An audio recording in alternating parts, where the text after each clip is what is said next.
Mtunzi Bahati Mfilingi ambaye anapatikana kwa namba 0763028769.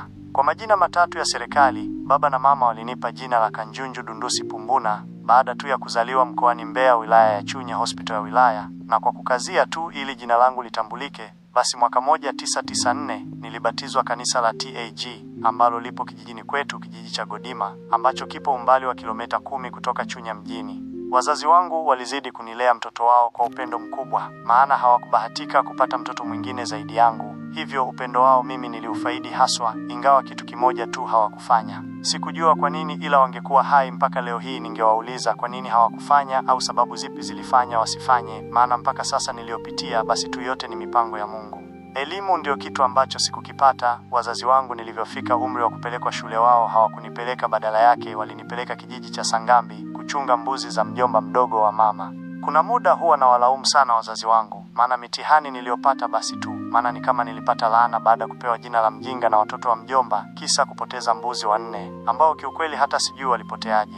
Basi baada ya kupewa jina hilo, ambapo tayari nilikuwa na miaka 8, mikosi ndio ilianza. Kanjunju nikawa sina raha mimi, mpaka nikatamani nirudi nyumbani kwetu kijiji cha Godima kwa wazazi wangu, lakini hiyo hata ningeambiwa niende nisingeenda, sababu tayari wazazi wangu walishafariki. Na bahati mbaya siku ya msiba wao hata sikuenda zaidi tu, mjomba aliniambia mimi na mbuzi na mimi nichunge, wao wanaenda msibani kuwapumzisha wazazi wangu. Kwa kipindi kile akili yangu kwa kuwa ilikuwa haina akili, basi nilikubali. Basi mikosi iliendelea nikiwa na umri wa miaka 8, kila siku nikawa mtu wa kupoteza mbuzi, na kitu ambacho sikujua wala kutambua ni jinsi mbuzi walivyokuwa wanapotea. Kiukweli mimi mpaka leo sielewagi kabisa. Sasa mjomba, naona mbuzi zangu zinapotea tu, kasiani kukupiga kote, bado unapoteza tu hivi, kwani mjomba au huwa unauza? Ni mjomba Julius aliniuliza siku moja baada ya kuona mbuzi wamebaki 4 tu toka mbuzi 24. Yaani Kanjunju mimi sikujua hata nimjibuje mjomba Julius, maana nilikuwa sielewi wanapoteaje. Niliamua kukaa kimya tu, ningejibu nini sasa wakati sijui. Kanjunju, na kuuliza swali, mbuzi zinaenda wapi? Maana kama ni kukupiga nimekupiga we mpaka nimechoka, aliongea mjomba Julius.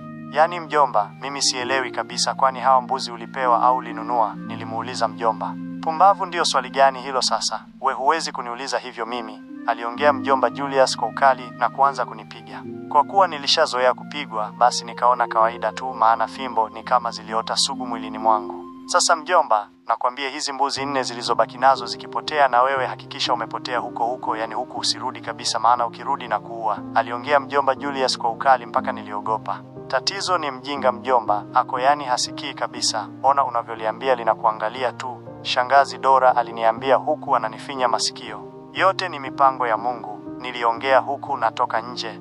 We mbwa, ole wako, nasema ukipoteza na wewe hakikisha umepotea huko. Mjomba Julius alinitukana na kurudia maneno yake kuwa nikipoteza mbuzi na mimi nipotee huko.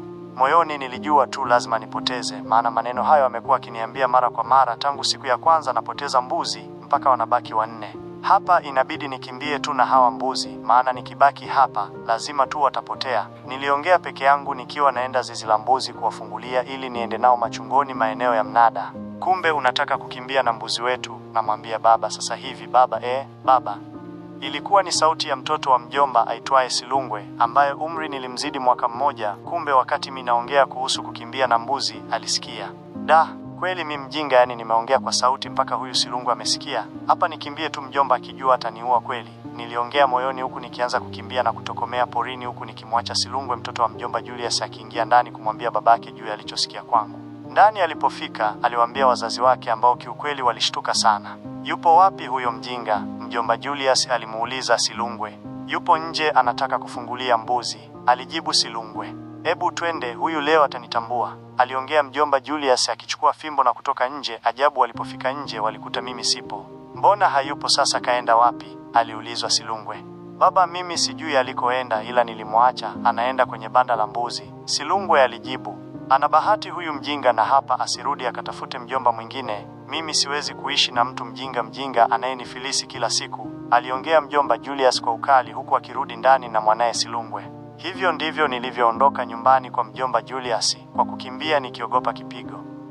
Wakati naondoka pale sikuwa na chochote kitu zaidi tu ya nguo ambazo nilivaa nazo, zilikuwa chakavu mno. Hiyo ni mwaka 2001 na miaka 8 tu. Bado nilikuwa mdogo sana kiukweli. Nilizidi kutokomea porini, nisijue hata naenda wapi, lakini ilikuwa afadhali kwenda nisipopajua kuliko kubaki ninapopajua na pana mateso makubwa, maana ukiacha tu adhabu nilizokuwa napata pindi nikipoteza mbuzi, pia chakula nilikuwa nakula kwa siku mara moja, napo asubuhi tu, mchana na kunywa maji na matunda pori mpaka asubuhi tena, na kwa hali hiyo na zingine ambazo sijasema nilikuwa na haki ya kwenda nisipopajua. Safari yangu ya kukimbia ilizidi kusonga mbele upande wa mashariki, ambako mbele ikiwa utaangalia kwa darubini NASA ama kifaa cha kuona mbali, basi utaiona Iringa, na upande wa kaskazini utaiona Dodoma. Baada ya kukimbia sana takribani saa moja, niliamua kupumzika ili nipate nguvu za kusonga mbele, maana ilikuwa ndani ya msitu mkubwa.